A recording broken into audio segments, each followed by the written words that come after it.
You have to be careful about making a weird show or watching a weird show. Hello, this is Greg Smalley on Pod 366, a Weird Movies podcast, joined today by the somewhat blurry or film-looking Giles Edwards and the far crisper Rob Hubbard. I believe that's on his business card. Yeah, far crisper. I'm a crispy dude. Yeah. Before we even start, Rob, somebody on another video commented about your name and said they were confused as to the Scientology connection. So I get that a lot. I think when I started writing for you and you, I think, changed it to the E, I used to use the L period and then you changed it to the EL, which I thought might kind of help, but I specifically changed it to EL to try to clue people in, because an actual website quoted your review, but quoted it as L. Ron while promoting their movie. So that wasn't right. So I got that fixed. We have a lot to discuss today. I'm going to go ahead and bring up our topics of discussion in my usual slow fashion. There we go. Can you guys see the graphic? That's nine things there. There's 10 actually, because one of them is not a movie or anything, but okay. Let me try to. Okay. I can't. Wait. I'm going to start this whole thing over because I messed it up somehow. Let me start that all over. Talk amongst yourselves for a moment while I get this back up. All right. Well, I always presumed that my associate's name here was Spanish for the Rob Hubbard, but I'm guessing that similarities with a certain religious founding movement are not based on reality, right? Or is this like a Bubba Hotep kind of thing? Well, correct. I actually used it as a pseudonym when I was working on a film in Memphis, just to be funny. And when I first started writing, it was kind of like, and you would get like the things like, are you a Scientologist? Is it Rob? And it's just like, well, no official connection. Although I did go to a Scientology center to kind of take one of their tests, and kind of like claiming that I was like a lost relative. So I was there so I needed to kind of like claim my portion of the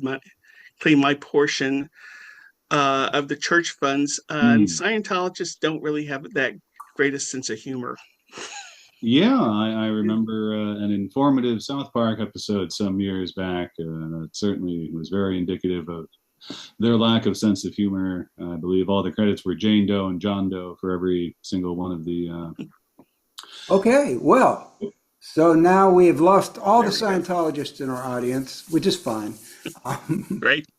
But the first thing I wanted to talk about is our ongoing poll on the site, which is open, I think, until June 15th, Father's Day. I believe is the day I set for it to expire, where we are asking folks to vote for the current Apocrypha Candidate, which we have about 200 of them, to vote for just one to go on the list. Of course, this is good information to me, for me to see what the audience is interested in. But here's the early results, and I find them somewhat of a surprise, but I think that it will please at least one of our panel members today.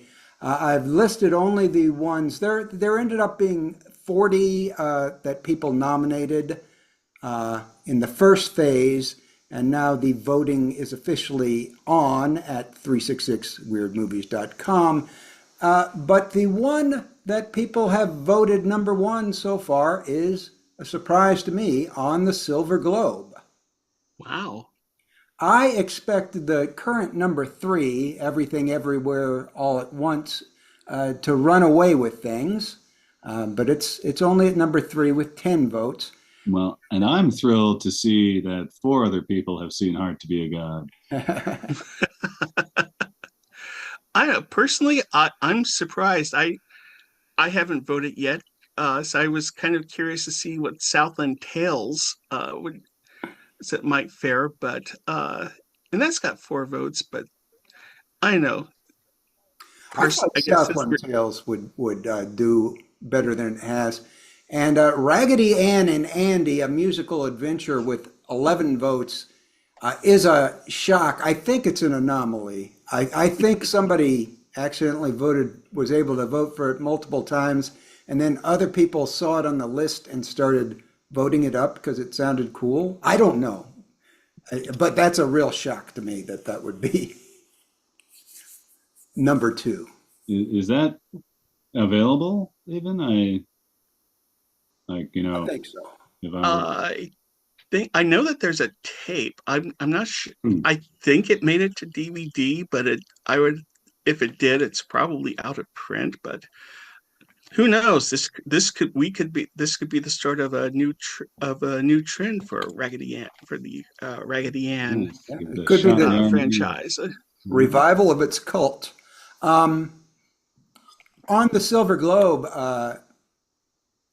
I didn't think that enough people would be familiar with it for it to be number 1. But apparently, Rob, your job of proselytizing for it has been very effective because you've been the one beating the drum for On the Silver Globe on our site. So readers may be picking up on that. I said, well, I hope that's a factor, but that it finally came out on, I guess, on a North American DVD release after years. There was the Region B set of the Zuwalski Polish trilogy. I think that kind of helped, but unless you had a multi-region player, you couldn't see it. This release kind of, I think, over the last couple of years, there's been more and more people talking about it. So yeah, and we'll get into it more in depth a little bit later. So I just wanted to do that as the beginning opening salvo here, and to encourage people to continue to vote if you haven't voted. You are limited to 1 vote only. Next item. So here we have an announcement for a future movie, but we have a still for it, and Giles can describe it if he likes. Sure, this is an evening shot on a causeway or bridge. Trio of individuals. Front and center is a dapperly dressed, diminutive fellow with a smart white blazer, black slacks, black shirt. And I think I may even see he's a suspenders wearing kind of guy. Bearded, flowing locks, and hand resting on a smart looking hook handle cane there. And over each of his shoulders, you can see a lithe young woman on the one side, blonde variety, on the other side, brunette variety, wearing shoulder to ankle length red capes and slightly different, but let's see, exotic, scanty outfits beneath these capes, and they appear like they are ready for some sort of night out on the town. They've got their dancing platform shoes. One of them is gothed up smartly. And this, I only know what this is because I just caught up with what we're discussing this week.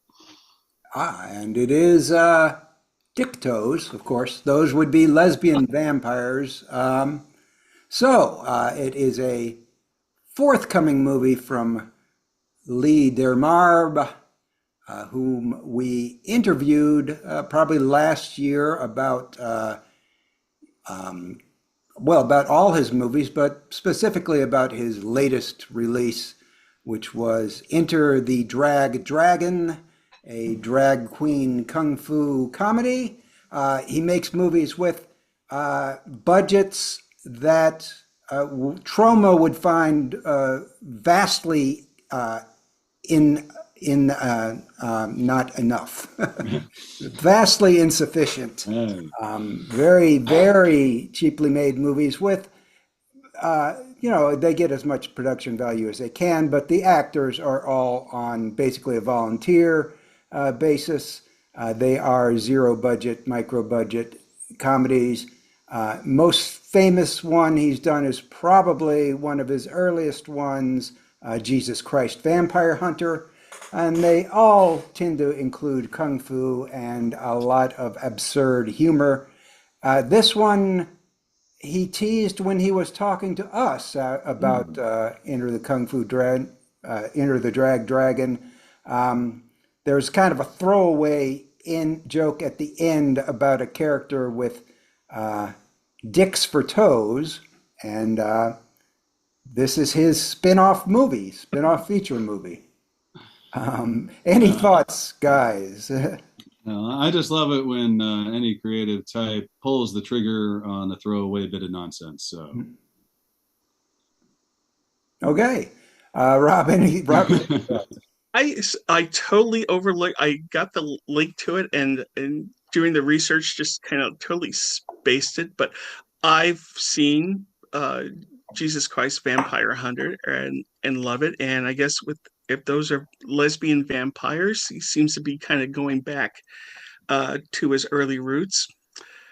Other than that, yeah. Giles, do you remember from our conversation with Lee about the Tin Dicto character?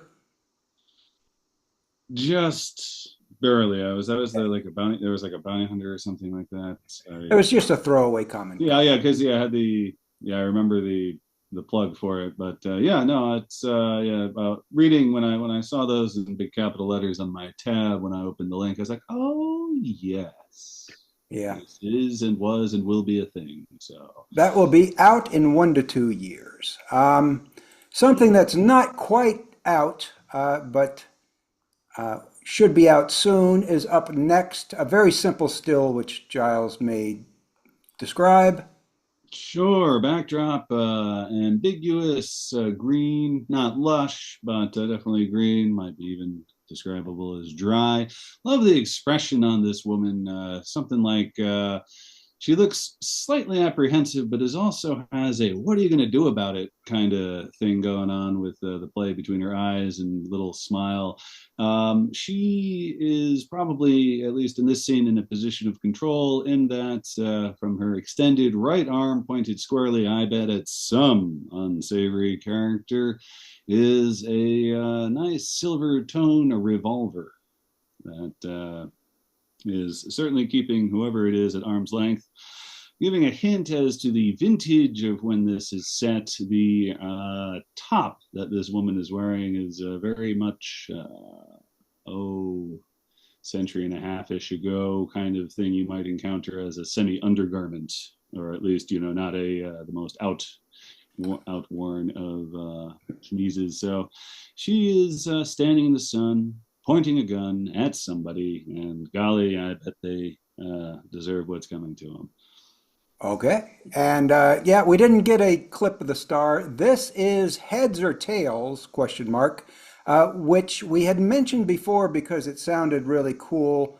It played at Cannes in the Un Certain Regard section, and I saw the Variety review, and it was very positive, and also explained that it was indeed a very weird movie. It's a movie where John C. Reilly stars as Buffalo Bill Cody. It's a surreal spaghetti Western musical that's sort of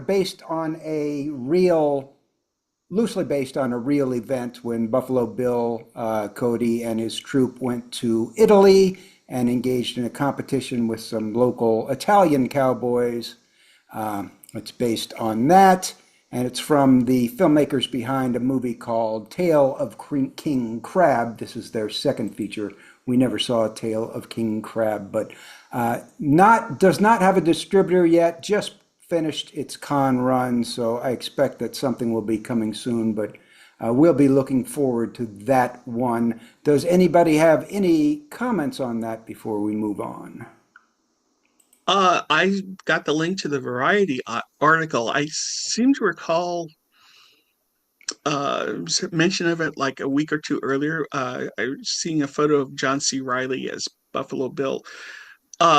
Looking at the stills and the description of the story, it puts me in mind of an earlier Robert Altman film, Buffalo Bill and the Indians. I think mid-70s, that had Paul Newman as Buffalo Bill and was kind of set around during one of the show during the site when they were kind of touring with the Western show. I don't. That was kind of more of a satire. I imagine that Heads or Tails will be somewhat different, but I can kind of see that they might share kind of a similar feel in some places. Yeah. We shall see. That's it. Revisionist Westerns. No, it sounds very interesting. I'm looking forward to catching this and seeing what it's all about. And I remember from watching Chicago that John C. Reilly does have a decent singing voice. Okay. And his second Western. He starred in a Western a few years ago called The Sisters Brothers. Yes, where he played like an outlaw. So. All right. So here's one that I just picked up on. And Giles, you want to describe this? Not quite a poster. It's just a promotional image, I guess. Yeah, we got the full high fantasy. Well, we got the full fantasy schmear anyway. We got a cloud line that's all pearlescent and rainbow-esque. We've got a looming sun behind clouds in the far background. Off to the left, with a thing shining from its center, is a possibly ominous, very pointy mountain thing, or it could be a tower, not terribly clear. Bottom left, we see some stills of, I imagine, the colorful characters who are part of the milieu for this fantasy experience. And on the right-hand side, we have young boy and young girl, two very generic-looking brunette children in very generic-looking children's clothes. And, of course, dominating the image, and indeed indicative of the first word of the title, is a large dragon with some of the Asiatic dragon tendencies, the sort of long tenderling. I don't know my dragon biology well enough to know what those little things coming from the nostril are, but Whiskers. Yes, those things. Yeah, certainly teeth as well, flying, a cool tail that to me suggests, I don't know, perhaps this could even be aquatic too, who knows. And it's just hanging out there looking like a cool dragon. Yes, and it is anime style. Yeah. It is called Dragon Heart Adventures Beyond This World. I know almost nothing of it. It just kind of popped up on my radar and gave me little slight, very slight, I guess, Spirited Away vibes. Watched the trailer, and it appears to be a big mishmash of a lot of different fantasy elements.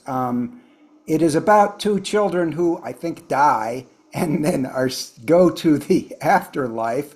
So kind of dark there, and but they're given a chance to come back if they find their mission in life.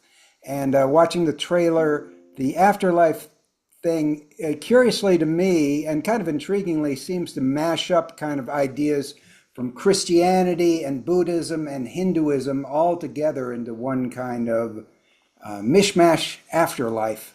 And there were some scenes in it that looked like they might be a little intense for younger children, like with a surgeon dude with a big chainsaw and so forth. And don't know that it's going to be weird, or if I'm just picking up on some cultural differences. But it was strange enough for me to say, yeah, we'll mention it. I will say it's only playing in a couple of theaters in California and in Hawaii, so not getting a wide release, more likely to be something we'd see on VOD down the line.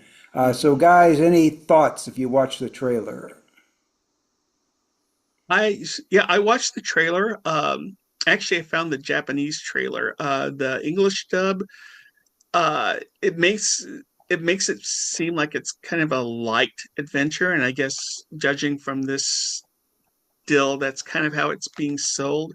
I did look up the synopsis of this, and you pretty much have it. I said pretty much got it. According to the synopsis I found, it's so the young man and the girl, the boy and the girl, they're cousins.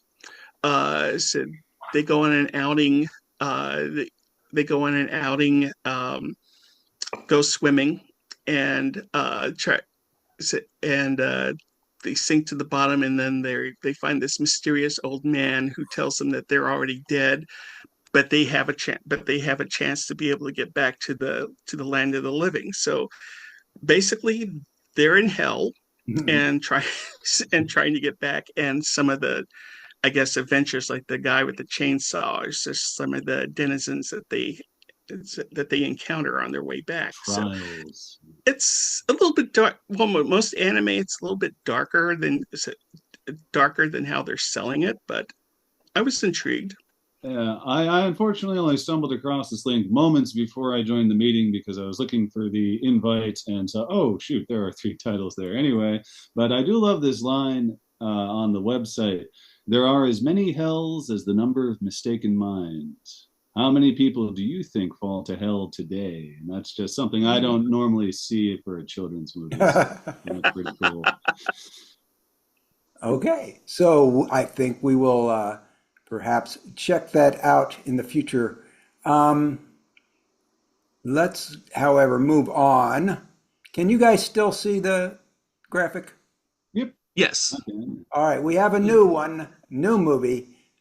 Again, limited release in theaters. Giles will describe this still if he All will. right, this is rainy. This is one of the rainiest stills I think I've seen, unless of course my screen's gotten really blurry. But it's certainly dirty. There's a guy in a hole with a shovel, shirt's covered with dirt. His hair is slicked back in a way that I know really best happens when you've been running it to keep the sweat coming in your eye. And he's got a lantern by his job as he's down in this hole that he must be determined because he is about 3-4 feet deep, and it's pretty, sort of body width, length, size area for it. They are in a cemetery, so I guess he's doing the right thing if he is going for a body. And I guess other than his dramatic work, what catches the eye is a small figure on their knees with their hands down to their side and almost a supplicatory gesture, wearing what is very obviously a monkey costume. Indeed. And this is Sunshine, which I Sunlight. Sunlight. Yeah, Sunlight. I called it Sunshine earlier, and when I was looking for the trailer and couldn't bring it up and didn't know why. Sunlight, that's why. And as far as we can tell, it is a movie about a man who's looking to dig up his father so he can say F you to him one last time. And along the way, he meets this woman who is in a monkey costume for the entire movie, apparently, probably until the end, where she probably removes it. And they have some sort of perhaps romantic relationship. So that's pretty quirky right there. Yeah. More backstory on it, though. It's from Nina Conti, who is a ventriloquist, who we covered one of her documentaries before. She did an odd documentary about a ventriloquist museum in Kentucky. And the woman in the suit, the character, this monkey character, is a life-size version of her ventriloquist dummy. And I believe that's her in the suit. Okay. So I am now more intrigued. yeah, if you look up Nina Conti on YouTube, you'll find a lot of clips of her doing her ventriloquist act, which is very funny, a little smarter than most, but basically, normal type of ventriloquist humor you would see. I have a question though. I don't obviously don't see as much ventriloquist humor as you do, Greg. I don't know if I've actually really seen any. Lots of jokes about inserting hands. Okay. So anyway, any further thoughts about this? From the trailer, looked like like a very quirky rom-com. I didn't recognize anybody. It has, I guess, it's being presented by Christopher Guest. Mhm. And I guess according to the synopsis, which I'll just clarify, disappearing into a monkey costume and creating a new persona, Jane. And that is the director, Nina Conti, I guess, who is playing in the costume. Jane strives to break free from a toxic relationship when she encounters a suicidal radio show host, Roy, I guess, who's gigging, who presents a path to freedom. After hitting the open road in Roy's Airstream RV, the unlikely duo soon hatch a plan that could help finance a new life but could also land them in jail. And hot on their heels is Jane's controlling partner who aims to put an end to Jane's newfound freedom. So, yeah. There you go. Quirky rom-com. Indeed. With the monkey costume. There might be some ventriloquism involved. That has me intrigued, actually, truly. Yeah, because with the trailers, okay, this is certainly going to be quirky, and I would have said low odds that it turns the corner into the kind of weird thing that we're after. But considering now that I know who that person is and what they generally do, yes, definitely seems much more promising than I had felt a mere 10 minutes ago. Yes, it is the ventriloquist angle, and also if you watch some of the clips of her, this monkey character is sort of an alter ego of hers, so there might be some sort of psychological component once you know the backstory to this character. So anyway, it's interesting, going to be very limited release, and then once again a VOD type thing. Mm-hmm. Speaking of VOD type things, something you should not see on VOD, but Giles will describe this briefly. Yeah, right. I will do my best. This is mostly title, so I guess 2/3 of this is black screen with letters on it. On the left-hand side, at the very far left, we see we see an outline and some nominal amounts of features of a woman's face. We can see the nose down to the lips, sort of, and then silhouette blocks off that. But we do see that. We see an eye that is gazing forward in a manner that considering the screen I'm looking at and the darkness of the image as it was designed, doesn't tell me much. So there's a woman there somehow. Somewhat more interestingly, to the immediate right of that tiny sliver of a woman's face is we'll say Picasso-style mashup of a gentleman's face with open mouth, slightly askance nose, eye at a funny angle that certainly couldn't happen in real life. All done in a very low-key, minimalist scale of light and color grading, this one being, I guess, a sort of ashy blue. And I'm guessing this distortion of the facial features suggests an amount of distress that is being experienced by the character in question. Sure. And the name is Hurry Up Tomorrow, with tomorrow written with the R's upside down and backwards. It is I saw it, I reviewed it for our site. I took the bullet to watch this one. It's a little bit weird. It's certainly an odd movie. It is about a pop singer and a deranged sort of groupie, played pretty well by Jenna Ortega, despite the fact that the character was not necessarily as well developed as you might hope. supposed to be a psychological thriller. The psychology was pretty surface level. The thriller, well, took at least an hour to even start developing. From Abel Tesfaye, who is The Weeknd. I didn't know that until just before I went in. So it's a somewhat, it's a pop star kind of self-indulgent thing, but it doesn't go off the rails the way a truly great self-indulgent movie would. It's just kind of okay. I mean, I don't think even The Weeknd's biggest fans would be really thrilled with it because there's not all that much music in it. There's he does a couple songs, but it's just kind of okay. It wasn't torture to sit through, but certainly I have no reason to recommend it. But if you guys want to say anything about it, feel free. I'm just telling people it's available. Mr. Edwards? I have nothing to say because my only encounter with this is having described the image twice. I read the review that you did, and I've seen this pop up in the past few weeks, and with no one really having anything really that great to say about it. Yeah. I joined that crew. So solid C+ film. I love it. Yeah. See, that's pretty. C+. I give it a C+. It's okay. I wish it was worse. It would be more interesting if it was worse, for sure. Yeah. Oh. One part of the problem that I wrote in the story is, Abel Tesfaye, starting a new phase of his career, wants to be more involved in films as an actor. He's actually a decent actor, but starring opposite two really excellent actors doesn't do him any favors because they're guaranteed to steal every scene. Yeah.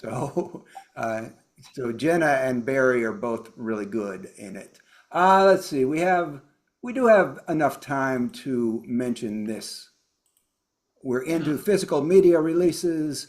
Giles, this box cover. Well, this is a box cover that's probably been seen by everyone who's visited the site, certainly most of them. The title is done up in a sort of double neon lighting kind of curly-Q thing. And it is a wall, a massive wall. It is perhaps a building. It is a huge quantity of filing cabinets all lined up on black and white in contrast with the pink and blue of the title. And emerging from one of these filing cabinets is a lithe fellow with a full mane of hair and in a fascinating aeronautical suit with glorious wings as he emerges free from this vertical sea of anonymity. Right. And it is the cover for Brazil. Da, da, da, da, da, da, da. Criterion Collection. It's been upgraded to 4K.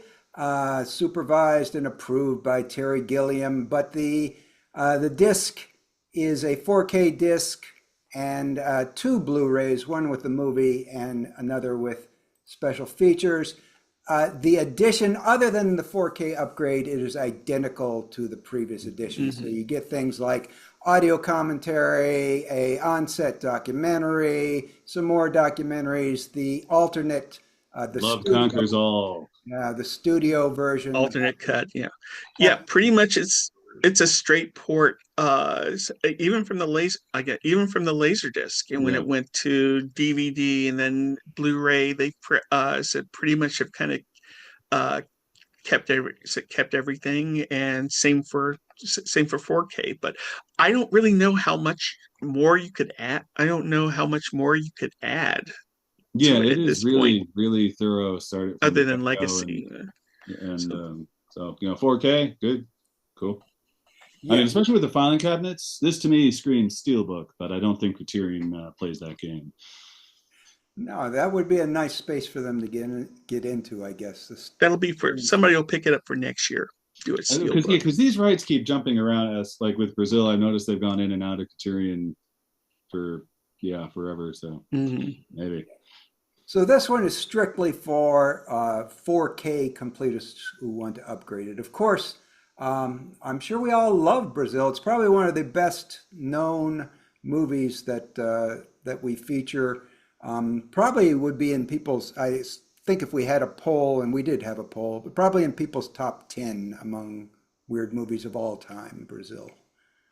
Well, if you guys don't have any further thoughts, we are going to take a break and come back. Is that okay? Fine.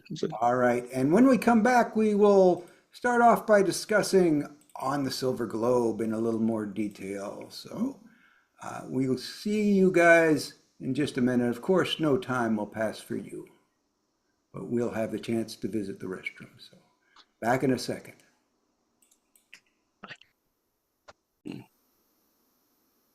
And we are back.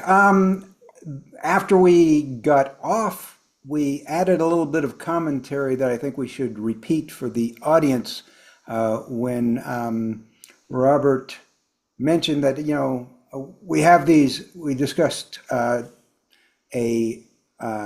UHD upgrade re-release, and there's another two coming up to discuss. And I think both Robert and I are in the camp of, well, we're not going to, you know, I'm not going to buy a version, a 4K version that's identical to the version I already have, because my equipment, I can't see the difference. Yeah, I know we might want to talk before we get into that. We might want to also mention the other two 4K upgrades Well, they'll be coming. that are out this year. But since I do mainly follow physical media and disc, it's kind of a big thing. You kind of follow like all the arguments that are on boards and that people have as to like so I'm not buying anything until this is I'm not going to rebuy this until this is 4K or whatever. And it's like, never thought, like I said, never thought it would kind of get into it. But like they say, never say never, because it is a case of diminishing returns. The leap from VHS to DVD was considerable, especially since the DVD they bothered to, you know, get good originals that they worked from, or, you know, did remastering, this, that, and the other. I'm not going to get into Laserdisc because that's a whole other thing. That was very much a niche luxury market, and, you know, I'm glad it was there because it, you know, did lay the groundwork for the DVD bonanza of the late 90s through the early aughts.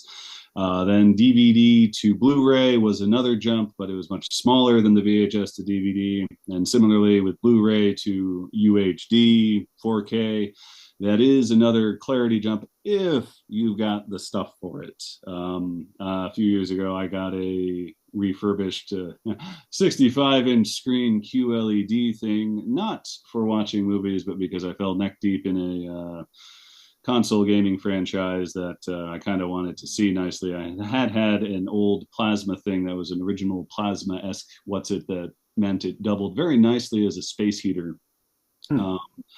But you know, that was much nicer than my cathode ray quality, but still the leap from that to the much larger and much more modern QLED was whoa. But then again, if you don't have that 65-inch screen to, you know, flesh out with the fine comb tooth details, you'll be fine with whatever Blu-ray you got. It certainly depends on the source too, because watching Giles in Zoom on a 4K not be an upgrade. So. Well, I got two options for my connection on Zoom. I have my stable internet connection with crummy old laptop camera, or I have my beautiful desktop camera with a very unstable internet connection. So, especially considering it's about 85 degrees in the room where that one is, I opted for the blurrier Giles on the floor below, since it's hit about 91 degrees out. All right, that's fine because it gives you a vintage quality. So however, now we're going to move on to discuss our last three physical media releases. And this first one It's probably going to be discussed in a little bit of detail, but only by L. Rob, because I believe he's the only one who's seen it. Giles and I haven't seen it, so this is a new release. But Giles, you can, if you want, describe the cover. Oh, I'll do my best. This is it's very cool, stylized, kind of hand-drawn or possibly even painted thing. Surreal edge to it. We've got a sort of profile view of a lumpy gray and white head. We can see a sort of awkwardly carved out mouth. We see some nose. We see a blank white eye. It looks like it's being presented on a bed of, I don't know, sort of fuzzy grub-like snake things. And dominating the center of the side shot of this head is an opening to some orange lit interior in the shape of, to me, I will say, a shape of a cross, with a small set of stairs one can ascend to enter this cross-shaped hole, or cross-shaped opening to this profile head as you walk past, while being flanked by the fuzzy, grubby, snake-looking things. All right. And it is the title on this cover is in Polish, I believe. There's no English translation on the cover, but were we to translate it, since I can't speak Polish or pronounce it properly, it would translate as On the Silver Globe. As I said, a movie that neither Giles nor I have seen, and yet one that is leading our reader request poll to turn into Apocrypha. And so the person who has seen it and actually owns this release is going to discuss and describe it for us. Take it away, El Rob. Well, thank you. In exhaustive detail. On the Silver Globe, and I'm sure most people who are listening to this knows most of the backstory, but quick condensed version. It's an adaptation of a science fiction trilogy that was written in the early 1900s by the director's great uncle, Jerzy Zuwalski. And it's been a well-regarded trilogy in the history of science fiction literature, at least in Europe, at least in European. It didn't get an English translation until fairly recently. I think like 2020, 2021 is when it first got its English translation, which you can pick up at any order at your local bookstore. The trilogy was, I guess, is known to be an influence on Soviet writer Stanislaw Lem, who wrote, known for Solaris, among other novels. And you can probably make an argument that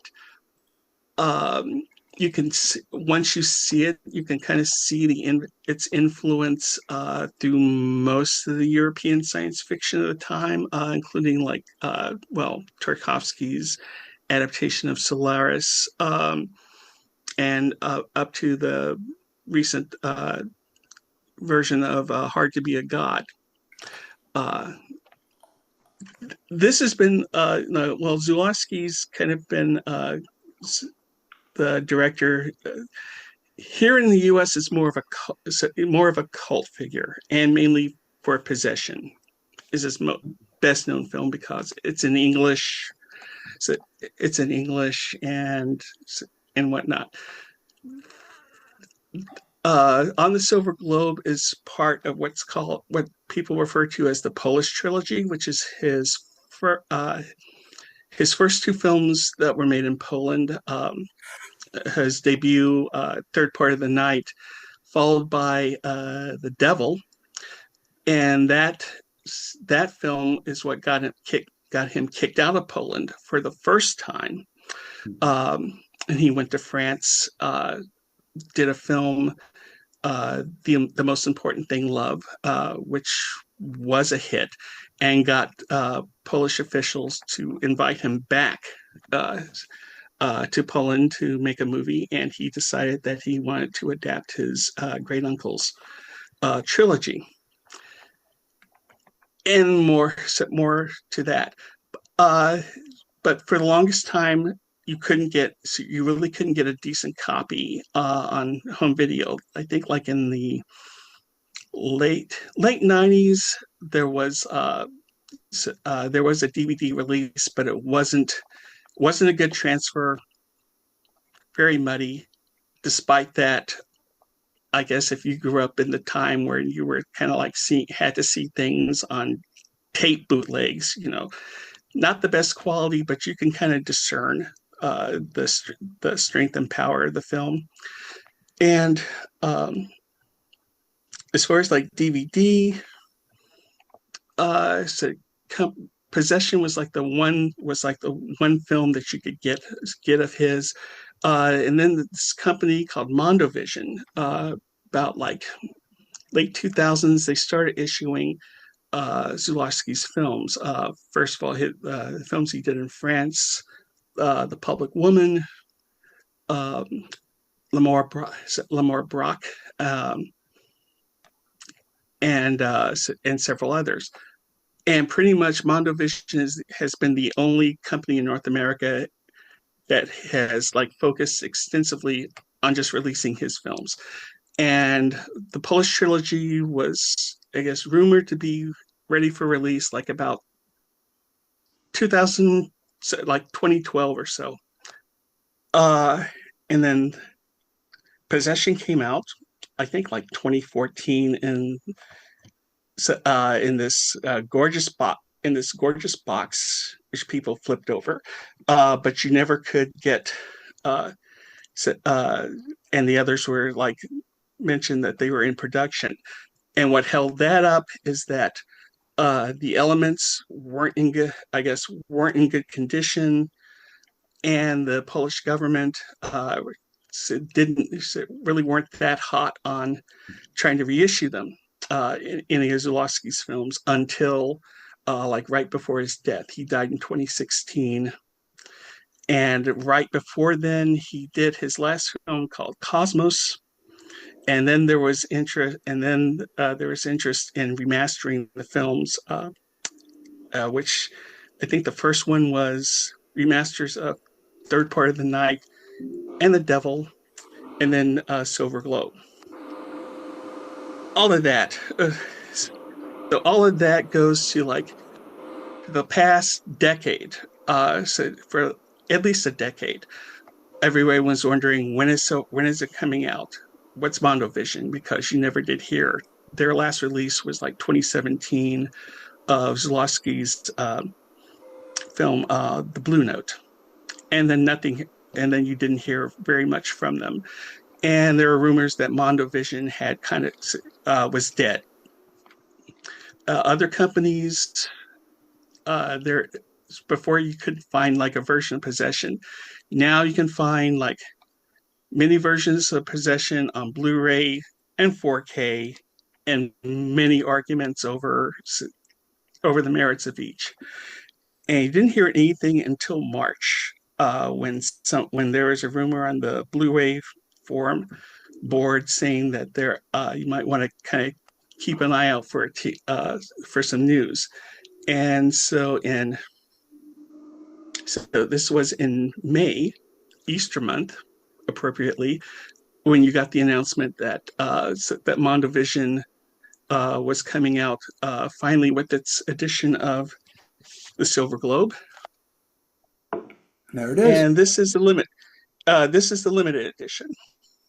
Now before, and it's a UHD release 4K, which people wanted because everybody wants 4K. Before, and I think a few years ago when we talked about it, there was a Region B release box set, Zuwalski, of the Polish trilogy, which also included on the Silver Globe along with the other two films. But it's Region B. and it's a good set, but you have to have like all region players, an all region player in order to see it. And in which case, if you're watching these things regularly, you should have a all region player already. No judgment, but but no, a lot of people don't. No, a lot of people, unless they really like films, they're not going to go to the expense just to kind of to play everything. Although I will say that buying an all-region player, if you're buying a new Blu-ray player, it isn't really more expensive than buying just a region lock player. Not by much. No.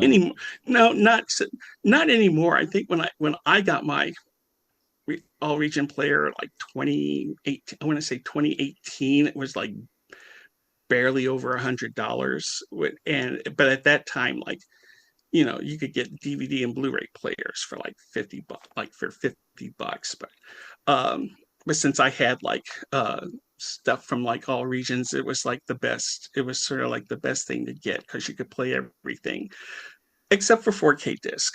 And when they start releasing 4Ks, usually, and you guys know that, like with the boutique labels, they kind of do like dual releases, like they used to do when Blu-rays first came out. They would have like a Blu-ray copy and then a DVD copy for the people who didn't get Blu-ray players as of yet. And they started doing that now with like some releases. Yeah. If there's a 4K disc, there'll be like a Blu-ray disc or like two Blu-rays, depending on like how many extras and features and stuff. With Mondo, this is their first. Possession was their first Blu-ray release, and then followed by On the Blue Note. On the Silver Globe is their first UHD release. So there's, in both the limited and its standard editions, it's only a UHD disc. There's no Blu-ray disc included.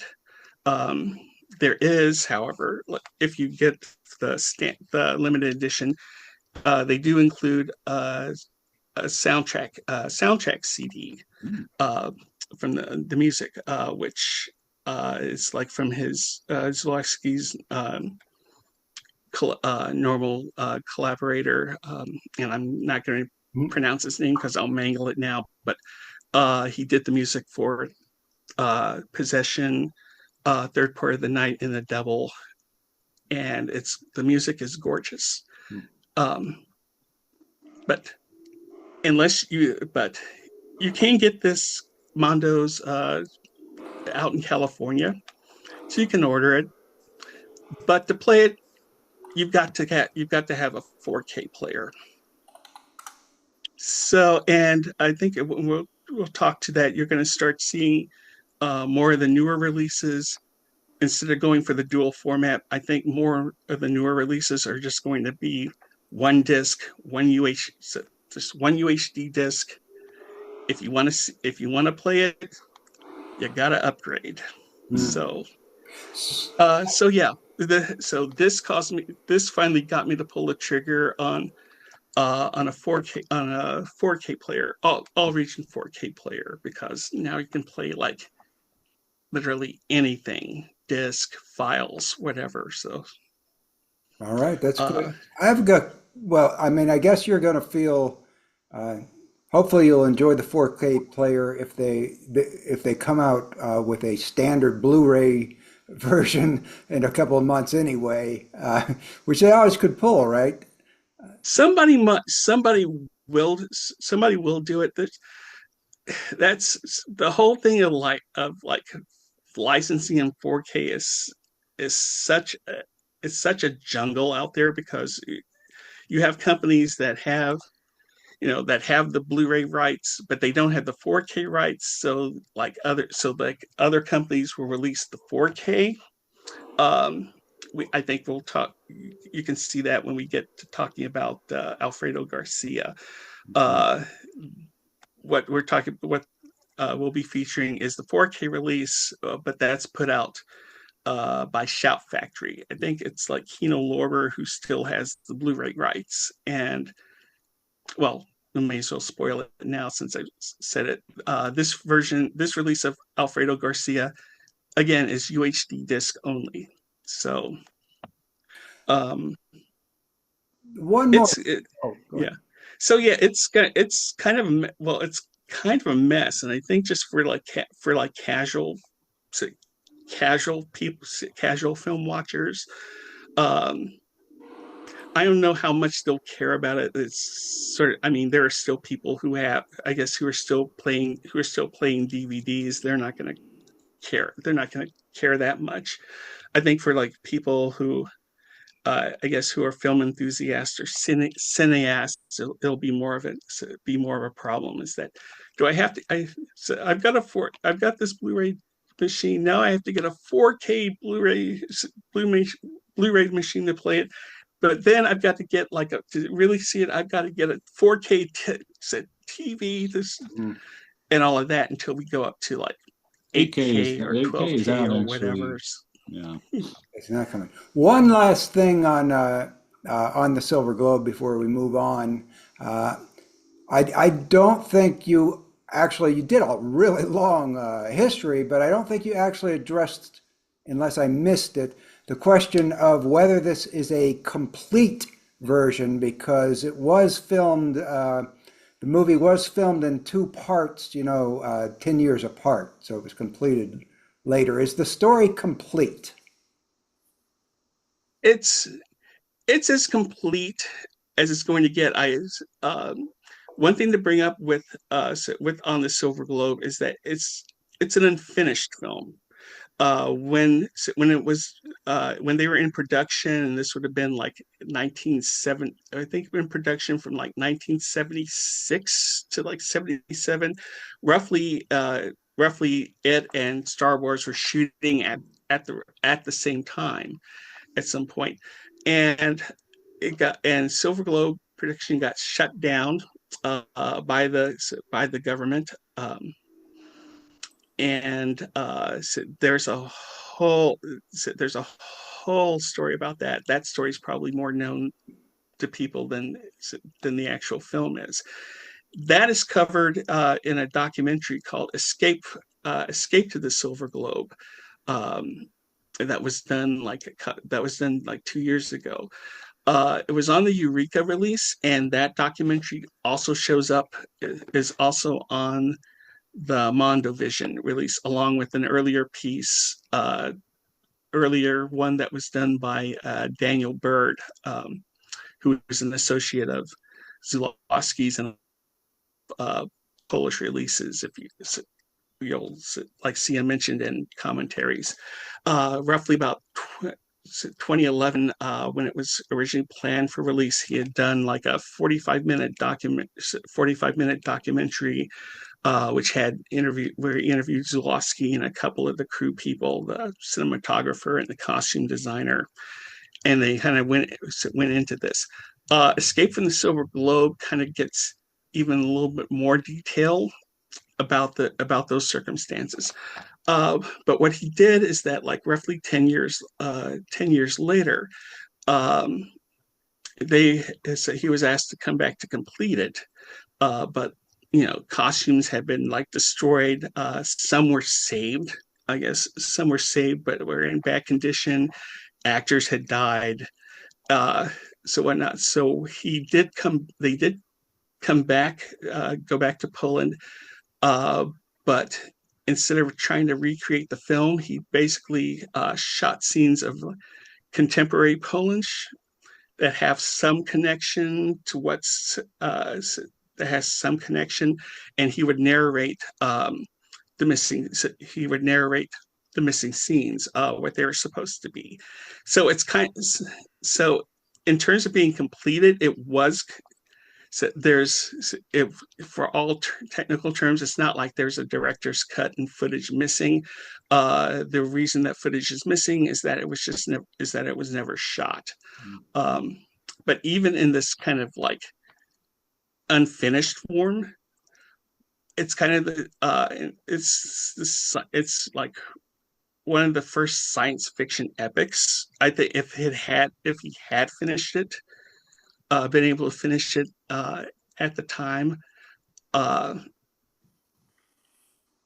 there's talk in the documentary that probably would have rivaled Star Wars. I don't think that that's the case, but it would have been notable. It would have been like very notable, like Tarkovsky's Solaris and Stalker were notable as far as this big epic science fiction tale, which I think which I don't think was really tackled until success of Star Wars, and it got people interested, and that's what led to Dune finally being produced a few years later by David Lynch. Um, so yeah, and yeah, I mean, to your question, it is complete. It's as complete as it's going to be, or at least until somebody gets the idea to do AI and kind of do that, and kind of fill those scenes. Which it's a possibility.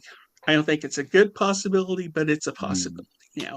All right. Well, I think I will be likely be seeing on the Silver Globe now. Although I don't, I'm not excited about getting a new player, but if that's the only way I can do it, I guess it's probably time to bite the bullet. But let's move on to something else that's on 4K UHD, but at least has a Blu-ray to accompany it.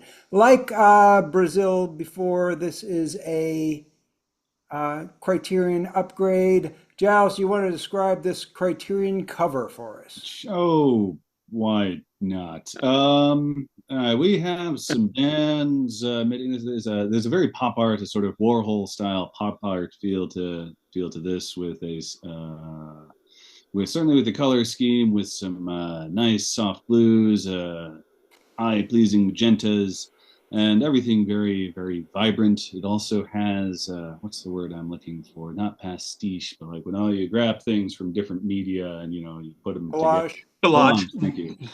Going on as well. There's a central motif of rays emerging from the center image of the screen, which I suspect is appropriate for the country and culture in question being explored through this motion picture. And down the middle, splitting it along the theoretical y-axis, are, well, certainly three heads, and second from the bottom, I'm not entirely certain what that is. It might be a head. It has a sort of, I don't know, lizard or serpentine look to it, but the other three are definitely human heads, the very bottom one being sort of ancient and stylized looking, and emerging laterally from this y-axis are 1, 2, 3, 4, 5, 6, 7, no? Gosh, is it only 4? And they're mirrored and mirrored? Anyway, mirrored. Mm-hmm. So yeah, there's a reflection along the x-axis and the y-axis for the 4 figures that show up here, done 90 degrees from what we'd consider a vertical orientation, and they are in black and white as opposed to the scattered, bright, vibrant colors. And I guess I'll mention one more thing.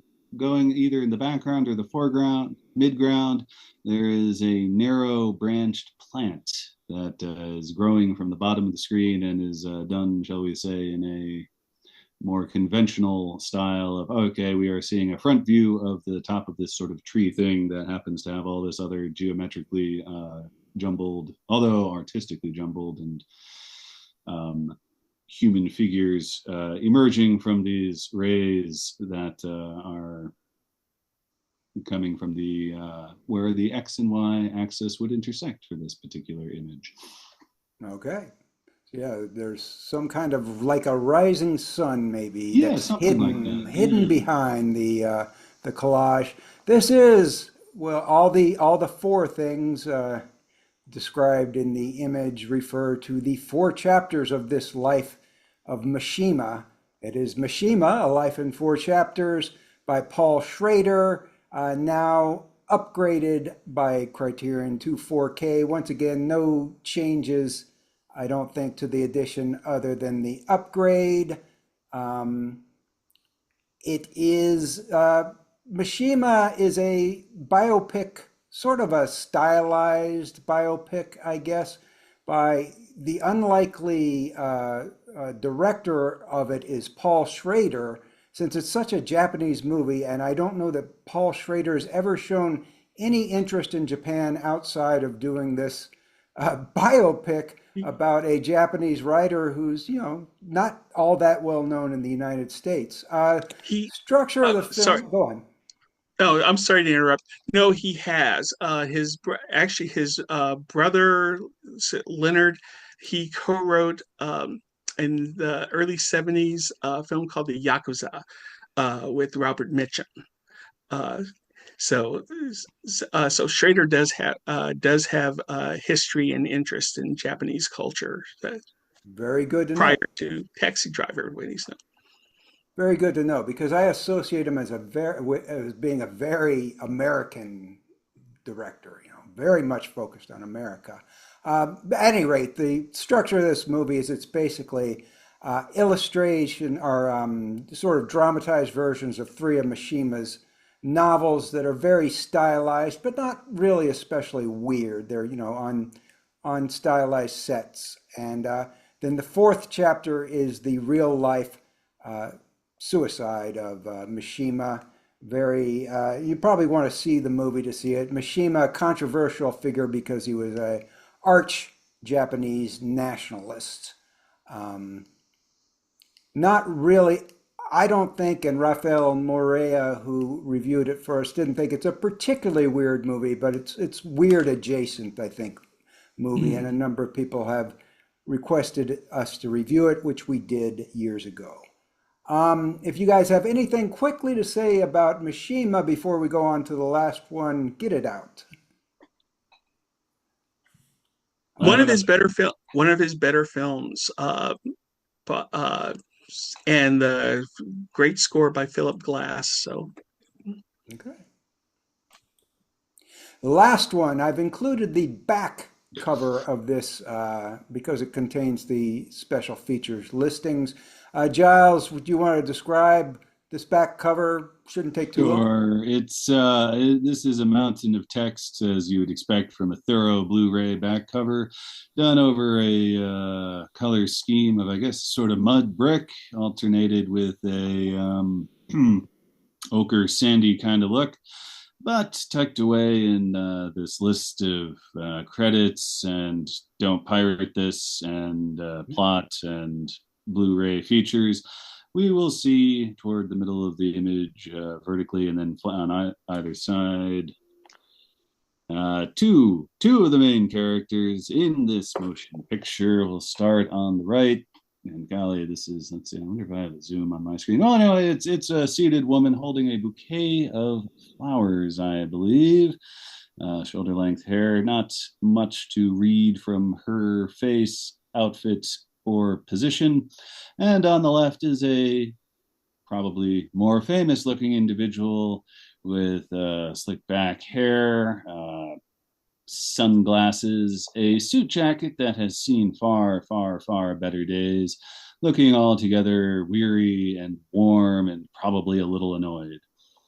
And it is two stills from, we spoiled it a little bit earlier. It's Bring Me the Head of Alfredo Garcia, 70s peck and paw movie about a drunken bartender who indeed is tasked with bringing I think he's a drug cartel lord, the head of Alfredo Garcia, to collect $1 million bounty, and he goes on one of those bleak existential journeys to get there, and does indeed deliver the head.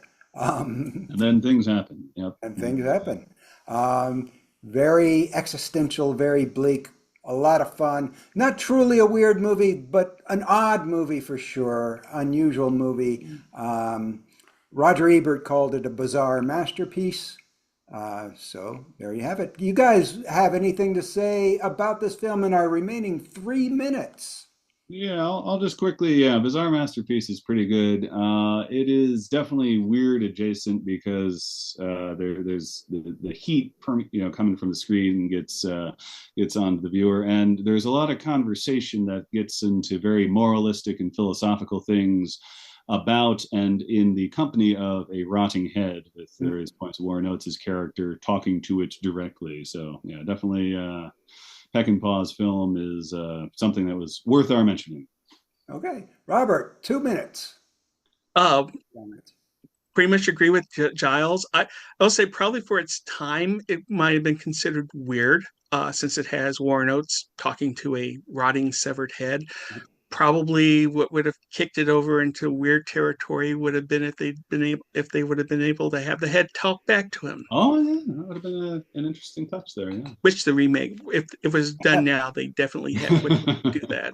I think they'll do it with AI though. Oh no. No. But no, good picture. The only thing is that it's only UHD disc, and this does have one new feature, which is a interview with film historian Julie Kurgo talking about the film. So there is they do give you something new if you're going to have to go if you go for the UHD disc. There you go. And that's it for this week. We talked for a whole wow. Did we do like over an hour and 20 minutes? Wow.